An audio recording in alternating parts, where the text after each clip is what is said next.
Hi, everybody, and welcome back to another edition of Beyond the Cage. I am your host, Jim Gramm. Alongside me is my co-host, Billy Brant. On this week's show, we're going to recap some of the top headlines in the world of mixed martial arts, and we're also going to pick the main card fights for UFC Fight Night Dublin this weekend on UFC Fight Pass. As I said, I'm your host, Jim Gramm. Alongside me is Billy Brant. And we also have a special guest. We're going to get to them in just a second. We'll preview that. But how's it going today, Billy? Pretty good, man. A lot of good news in MMA, at least considering the whole Nick Diaz thing. I'm pretty happy. Once again, you can follow me on Twitter at Jim Gramm. You can follow Billy at WBrant21. And, of course, you can like the show on Facebook, facebook.com/Beyond the Cage podcast for more. Also, one thing I wanted to announce, kind of a show note here. If you noticed earlier in the week, we had a special podcast appearance. So we're going to have some new correspondents. Our good friends Colin and Alex will be correspondents on the Facebook page. They'll be posting up some new content, asking some questions and whatnot. And also, they're going to kind of do something a little different than what Billy and I do on the main show here. So they're going to either do maybe looking over some of the undercard fights or maybe some of the other fights we missed or looking forward to, and also going to kind of look back at maybe some of the history of the UFC and mixed martial arts kind of in their podcast. So they're going to be part of our little network here of Beyond the Cage. So you'll see stuff from them. So if you're wondering if you see a podcast with Colin and Alex, you're like, who's these guys? Well, they're not going to be some correspondents here on the show with us doing some extra stuff. Basically, we're just trying to get more content out there for everyone to enjoy.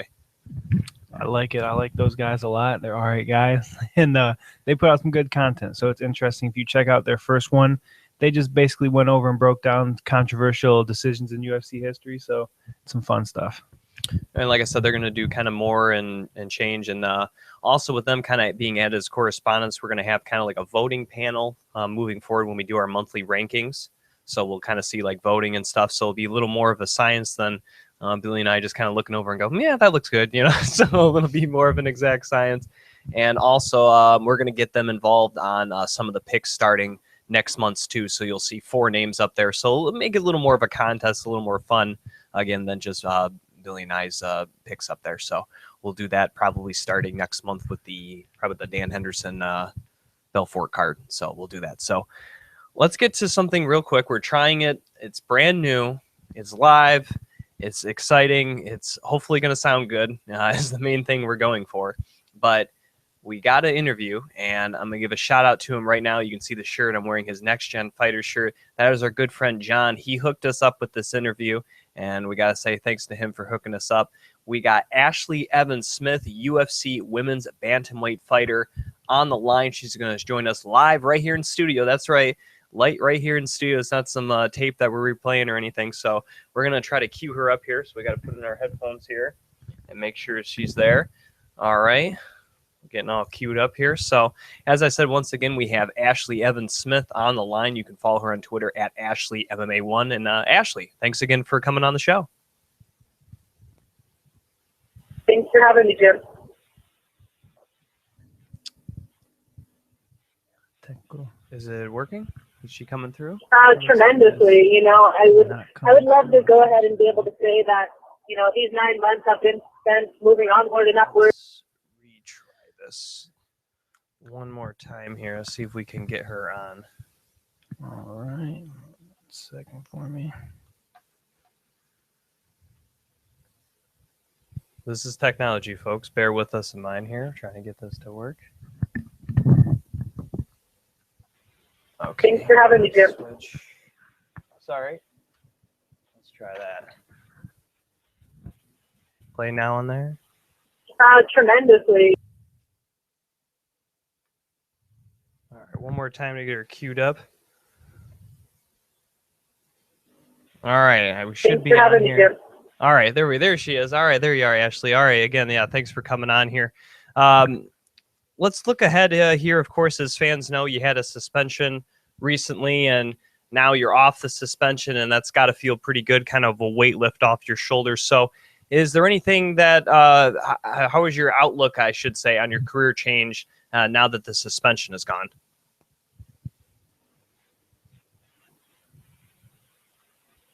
Tremendously. I would love to go ahead and be able to say that, these 9 months have been sense, moving onward and upward and super positive. But to be realistic, I was very, depressed for a couple months there in the beginning. And just, as I think most fighters, we stay focused, we stay on track in life because of fighting. It gives us something to live for. It gives us, something to look forward to just keep us on track in general with our diet or,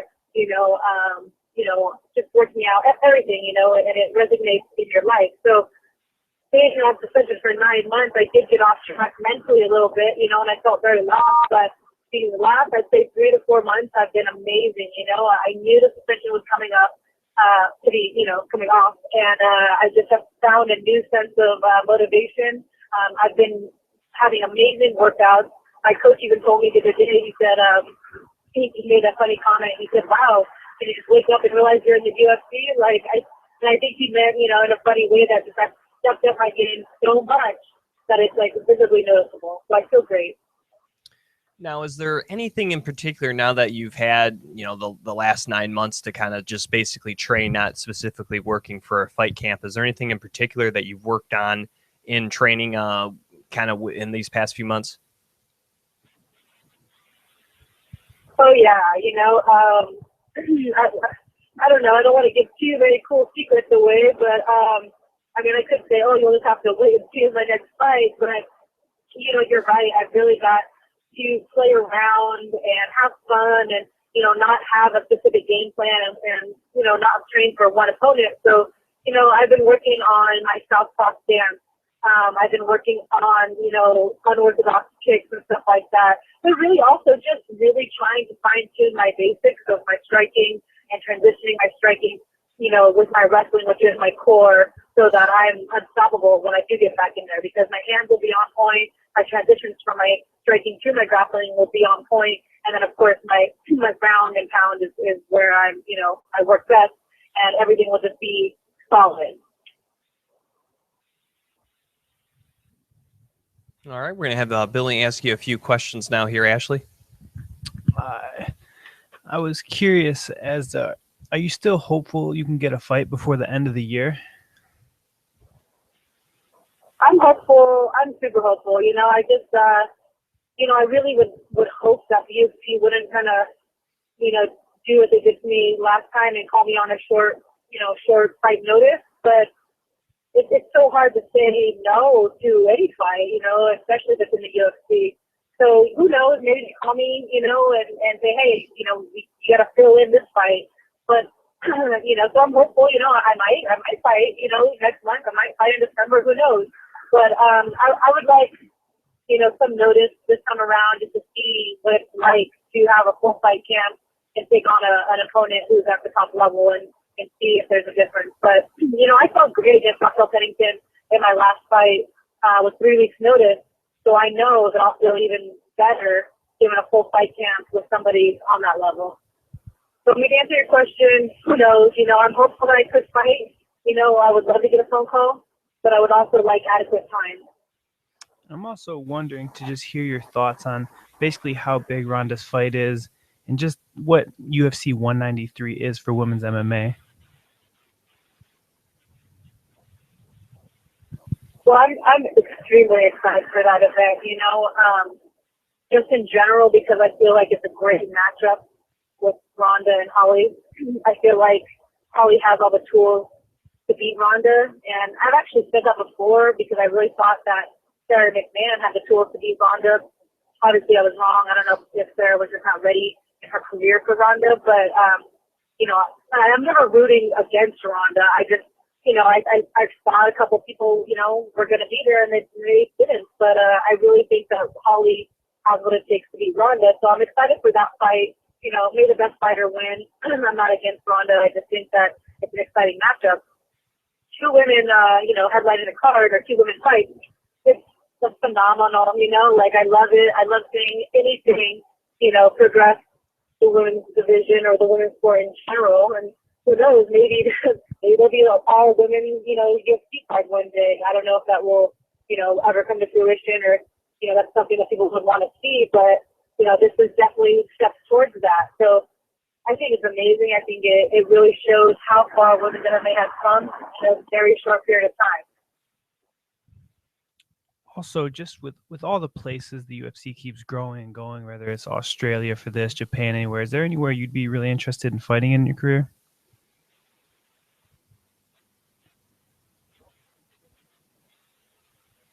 You know, I get asked this question a lot. People say, oh, do you want to fight, out of the country, or do you want to fight local? And obviously both have their perks, but to me, I don't know if, the listeners know, I'm from Northern California in a very, very small town called Ukiah, California, and I think 1,500 people, or 50,000 people, something like that. Very small, inland, and, Walmart was our biggest store growing up as a teenager, so you can imagine. And then now I live in Orange County, and, I still get nostalgic when I see the beach and palm trees because it's just so nice to be away from a small town. I've never been to Mexico. I've never been out of the country, so I would love to go anywhere. I'm pretty easy to please. If they want to send me to Ireland, send me. If they want to send me to Australia, I'll go. If they want to send me to, Afghanistan, let's do it, So I don't care at this point. I want to travel. I want to see the world, and I want to take every opportunity this sport's going to give me. Jim Gramm and Billy Brant talking with UFC women's bantamweight fighter Ashlee Evans-Smith here on Beyond the Cage. You can follow Ashlee on Twitter at AshleeMMA1.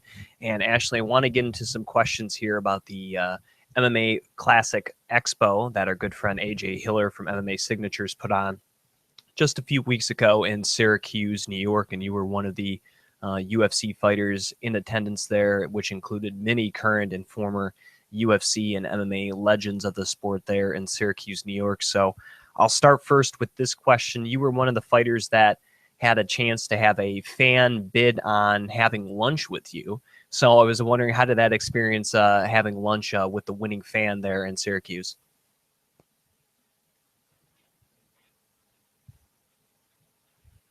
Yeah, that was interesting. It was like, all right, you're getting auctioned off right now. I didn't know what to expect. Who knew who was going to, in my mind, I was like, who else would pay to have lunch with me? But the gentleman that ended up winning, his name is slipping my mind, Vargas, last name is Vargas. I want to say either Jose or Jason, but he was a great guy. He actually traveled 5 hours to have lunch, be at the expo for like 30 minutes to an hour, and then he had to travel 5 hours back because he had a prior obligation with a family member's birthday party. So he was just someone who was super down, obviously excited to meet me and conversate, have lunch, and just interact. And all we did was just eat some friggin' crappy cafeteria food and talk about fighting, talk about our lives, talk about, the expo. And it was just very chill. It was something that I enjoyed because it was flattering to have a fan, pay X amount of dollars just to have a one-on-one conversation with me like that. And it was awesome. Now, as I mentioned, there were a lot of current and former UFC fighters in attendance there. Was there anyone that you were maybe shocked or glad that you got to meet there at the expo? I think in general, the event for me was very educational, because I'd like to say that I know all the statistics and all the, fight cards and UFC 1 and 2 and 3, but, unfortunately I don't. And so just being there and meeting these legends and finding out what fight cards they were on, who they saw, and, I think the coolest person, kind of for me to meet was Gerard.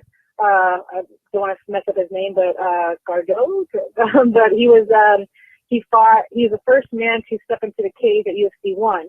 And, he gave me an autograph, and we talked about, fighting, and he, him and his friend, who he came with, were like, come to Holland and, train. And just, this is somebody that was the first person to ever step into the cage in the UFC. And, I was in UFC 181, not even including all of the fight nights that have happened and other stuff. So it was just really, really, educational and exciting for me to meet everyone. But I'd say Gerard, I think Butterbean was really awesome to me, just because, he was one of the few people that I was, I really knew who he was, and watched his fights and all that.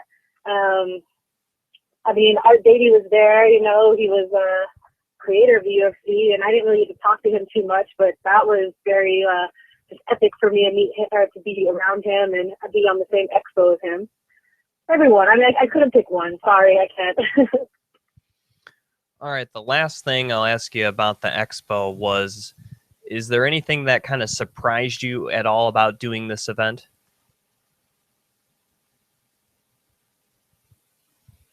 Yeah, actually, you know, I sat in for a little bit and watched the viewing party of UFC 1. Carla and Felice did a little seminar, and I got to watch that. Efren Escudero actually did a seminar. The grappling was canceled. It did not happen because a lack of participation. So that was a little bit unfortunate. There was a super fight that was supposed to happen against Joe Riggs and another gentleman, I'm forgetting his name right now. That didn't happen. I was actually really looking forward to watching that. And the roast, I did not get a chance, I think, because that was going on while I was having lunch with my the person who actually won the lunch with me or whatever. But yeah, I watched everything I participated in.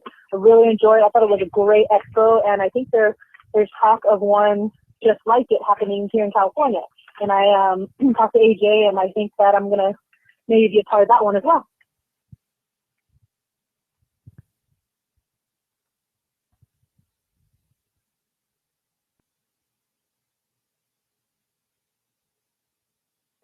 Surprised me? Well, I mean, I guess I'm just very humble, but I'm surprised that they wanted me because, you know, I mean, they had all these legends, and I think I was literally like the newest newbie, you know, like even Carla and Felice, you know, they've had more fights than me and all that. So, you know, I think I was just like the new newbie on the list. I'm just surprised and just really honored and grateful to be a part of it. But it was a great experience, meeting all the people, meeting the fans, you know, and just getting to put myself out there and market myself and network with other people. You know, I actually got a couple sponsors from the other booths that were around, and that was awesome too. So just a surprising experience in general because I'm so new to the sport and, you know, still coming up. All right, got to ask you this. Of course, everyone's been talking about Reebok. Billy and I have been talking about Reebok. Now, your last fight, UFC 181, was last year, so this deal wasn't even really in place yet. But now that you're getting back on the track of things, your suspension's lifted, are you excited to wear Reebok? And, you know, does that kind of affect you all, like you just mentioned, with sponsors and whatnot? Oh, yeah, that's a big question I've been asked recently, and everyone's, you know, talking about, obviously. And I think a lot of people, a lot of fighters are kind of going around the question. They don't want to piss off the UFC. They don't want to piss off Reebok. And, you know, but I mean, what are they going to do to us, you know, like pay us even less money? but I'm not going to bite my tongue. I'm not going to say that I love it. I'm not going to lie. But at the same time, I do respect their decision. You know, they are my employer, and obviously I'm going to wear Reebok. But it's a little frustrating for me because I'm a person who really likes to celebrate my individuality. You know, I think it's really cool to come out to specific sponsors, you know, put certain sponsors or logos on your banner, on your shorts. You know, I think it's a great way to let the fans know what kind of person you are and what kind of companies you want, you know, to represent and endorse. But, you know, creativity-wise, I think it's stifling us a little bit. But I stand behind the UFC and I'll wear the Reebok, and that's all I have to say about that. Of course, you've been a big supporter of Nick Diaz and his fight against the Nevada State Athletic Commission.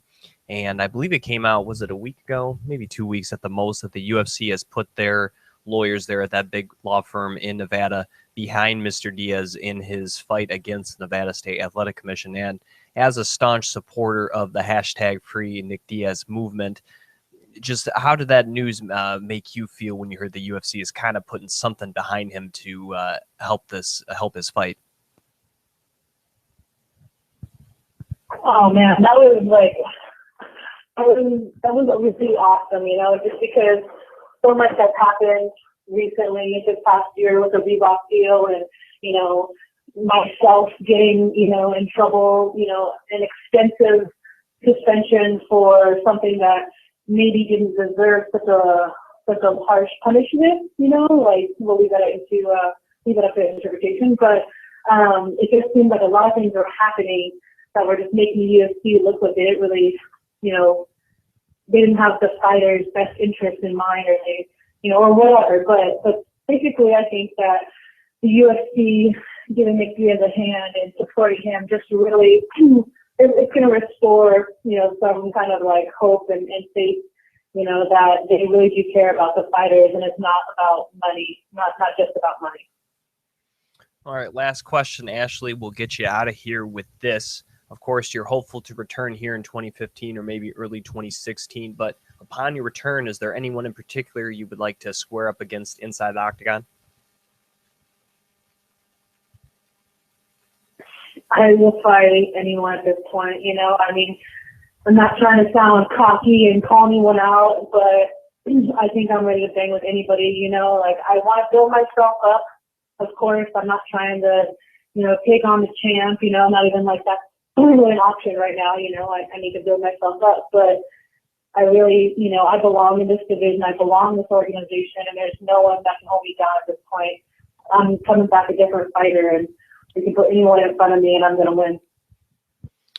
All right. She is Ashlee Evans-Smith. You can follow her on Twitter at AshleeMMA1. And Ashlee, thanks again for coming on the show. We'll have to have you again back on real soon. So, all right. Well, that was a good run through there. We're going to try to do more stuff like this, more interviews, kind of live and in person, so to speak, even the ones we aren't able to play here live on the show. So, yeah, it was Ashlee Evans-Smith. Hopeful that she'll get a new fight. And if you're watching live, you'll notice the original title had Luis Smolka in there. Unfortunately, there was a last-minute cancellation to that interview. So if you were looking forward to Luis Smolka, hopefully we're going to try to get him on sometime this week, if not after his fight at UFC Fight Night Dublin, which, of course, leads us to picks for UFC Fight Night Dublin this Saturday on the UFC Fight Pass. And as we look over that card, 4 fights here are going to be shown on the main card, starting first with the first fight between Nicholas Dalby and Darren Till. This will be in the welterweight division. Both are undefeated European fighters, with Dalby at 14-0, Darren Till at 13-0. Darren Till has the higher finishing rate, getting the majority of his wins by knockout. Whereas Dalby has the majority of his wins, 7 of his 14 wins by decision. Both are pretty much the same height. You got 5'11" for Dalby, 6'1" for Till. Both have a 74-inch reach. Boy, this is really a tough one to pick. They're very similar fighters. There's not that much difference, and of course, neither of them have that much UFC experience. This is an interesting one to kick off the card. I will say that, especially when you have a guy who I thought did really well in his last fight, and Stevie Ray, as he's taking on Mikhail Libut. And I thought that would have been a good fighter. Of course, as you like to call him, and I guess he calls himself the GOAT there, Cathal Pendred against Tom Breeze. That's also on there. And then Darren Elkins is a guy that's ranked in the top 10, one of the few ranked guys on this card. He's taking on Rob Whiteford. And even this fight right here, Aisling Daisley against Erica Almeida, of course, with her training right there in Dublin, being Irish herself. So those are some other fights they maybe could have put there as the first one, but they went with this one. So maybe they know something we don't hear, Billy. I'm not sure, because when you got the greatest of all time, even if you don't believe in the hype, right? He wins, 4 straight, loses 1. I mean, he's still on a pretty good run to drop that low compared to this. But I mean, I'm sure this will still be a good fight. It is a tough one, like you said. Their experience is pretty close, both undefeated, and maybe they do know something. Maybe this one just turns out to be a war. They know what they're in for, but this one to me is kind of a coin flip either way. Yeah, I think I can really disagree with anyone picking one guy when it's like they're so similar.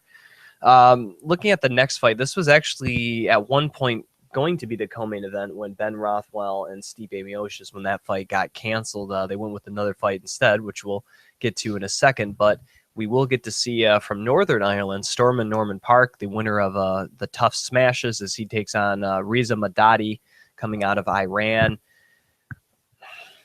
I have a feeling this could be a boring fight. Norman Park's been kind of a boring fighter through most of his career. Madadi's more known for his grappling style, though Madadi has maybe a little better finishing rate, not by much. Park has more finishes overall.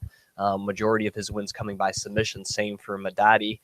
And to me, really the difference of this fight is if Madadi can get on top, because I feel like if he can get on top, he can do some things. But I think if it stays standing or even if it's in the clinch, Norman Park, that's kind of where his area is at.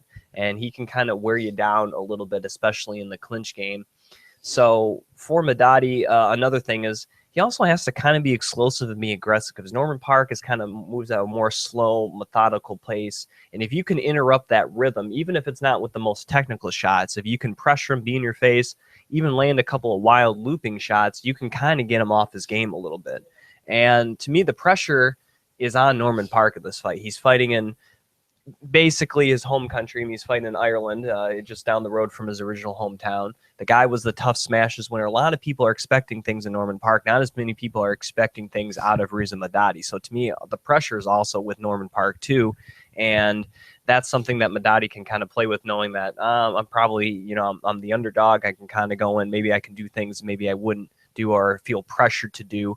And I also think that makes a difference in this matchup as well. Yeah, I'm not going to lie. Since Norman Park got in, I kind of hope for a lot more. There's kind of this hype around all these guys, and hasn't paid off as much. I mean, it feels like he's been getting by, not exciting too much. And like you said, if Madadi can get on top and handle where he wants, but if he stays in Park's range, getting in that clinch, I think it's a long decision for him. But honestly, I would rather trade out both these fights for the Ray fight and the Pendred fight if I would have been starting this card off, to be honest.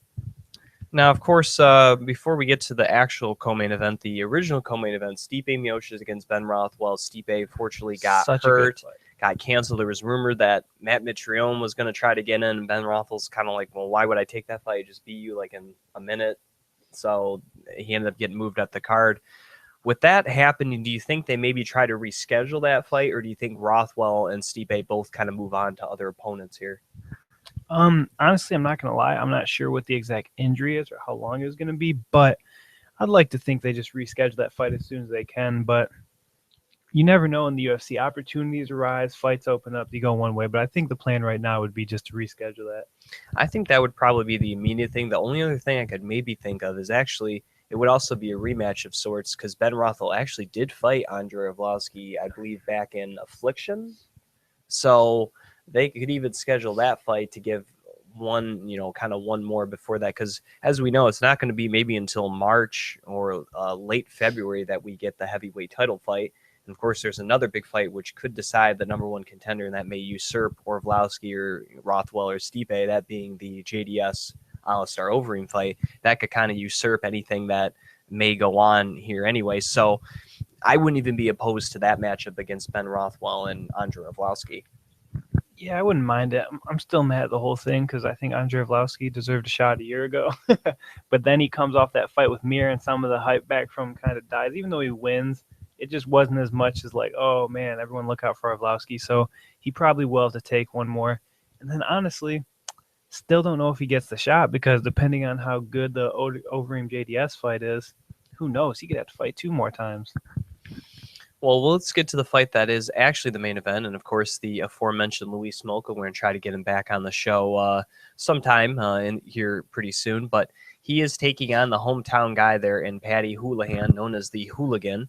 And looking at these guys, both outstanding records: 9-1 for Smolka, 12-1-1 for Holohan. Luis Smolka, I think both are actually coming off a win in their last fight. Smolka, I believe, fought on the undercard of UFC 187, and he was victorious in that effort, as he was able to defeat, I'm sorry, not 187, 189, as he defeated Neil Seery by unanimous decision. And looking at Holohan here, I believe he is coming off a win as well. Yes, 2 wins for him, as he defeated Vaughn Lee, and that was back in July. That was UFC Fight Night Bisbing Ladies. That was the Scotland card there. So both are coming off some nice wins here against quality opponents in Vaughn Lee and Neil Seary, respectively. I would say Smolka's maybe a little better in the stand-up, a little more diverse strikes, as we've seen when he knocked out Richie Vasilic there with the Sweet Chin Music sidekick there to the head. I will say that Houlihan probably is the more aggressive of the two in terms of moving forward. He's maybe willing to take some more risk in his game and pushes for the takedown a little more as well. So that, to me, I think I see being the difference of the fight is if a Houlihan can really press Smolka, kind of get him uncomfortable, and also if he can land the takedown. Because if he doesn't land the takedown and it stays at range, or he gives Smolka time to set up stuff, Smolka's proved that if you give him time and space, he can pick you apart. And he's done that to several opponents in the UFC. You kind of got to do what Chris Chiariezau did to him, press him up against the clinch. And even if you don't take him down, just keep on him, keep him close, and that can give you the best chance to victory. So that's really, if a Houlihan can kind of stick to that game plan, doesn't do anything too crazy, he can maybe win. But if he gives Smolka time and range, that's going to be all the guy from Hawaii. Oh, yeah. See, I do think this fight is just going to turn into a stand-up war. I think this will be a really exciting fight just with both of these guys. Louis Smolka is super fun to watch with his striking. Houlihan is exactly as advertised, the hooligan. He's going to come forward at you and just throw. So I do think if it stays that way, I would give Smolka the edge, kind of like you're saying. I think he'll be able to pick him apart, get the better shots. But Hooligan has that heart and pace where you never know, and he could bring it. I'm really excited for this fight. I mean, it sucks that this card lost a great co-main event. Don't get me wrong, that fight was huge, but this is still a really exciting fight to look forward to. Let's get to the main event of the evening in the lightweight division as Dustin the Diamond Poirier will take on Irish Joe Duffy. Very excited about this matchup. I think this is a great fight at 155 pounds. Both are extremely well-rounded individuals. I'd maybe give a slight edge in knockout power to Dustin Poirier and probably a slight edge in submission offense there with Joe Duffy. And I think that submission edge is a big difference in this fight. If it gets to the ground or it gets in a scramble, we've seen Dustin Poirier get submitted before. He's not a really guy that threatens off his back too much. I mean, he has good submissions, but if you look at him, they're usually from hurting a guy or being on top and really setting them up. They're not from catching somebody in bottom or doing something, crazy technical. So I think Joe Duffy has the advantage there. Standing, like I said, Poirier definitely has the more power of the two. Duffy's probably a little more technical. He can knock people out. I mean, he has some knockout victories, but that's not really been his MO in fighting, not just in the UFC, but in other organizations as well. So I think if it stays standing, I give Poirier a slight edge. And if there's a scramble or grappling, I think Joe Duffy is the better grappler. The difference to me is the 5 rounds. I don't think Duffy's ever been 5 rounds before. Poirier's been scheduled for 5 rounds. He's never gone the distance. Now at 155 instead of 45, you got to think his conditioning is going to be as good as it has ever been coming into this fight. So conditioning, I'd probably give a slight edge to Poirier, but I think when it's all said and done, I don't think this thing is going 5 rounds. Yeah, not at all. And I really do exactly what your last point was. That's kind of my X factor question, because in the way I look at it, I think Dustin Poirier is a really good fighter. His striking is amazing, but I kind of think Duffy's a little better everywhere.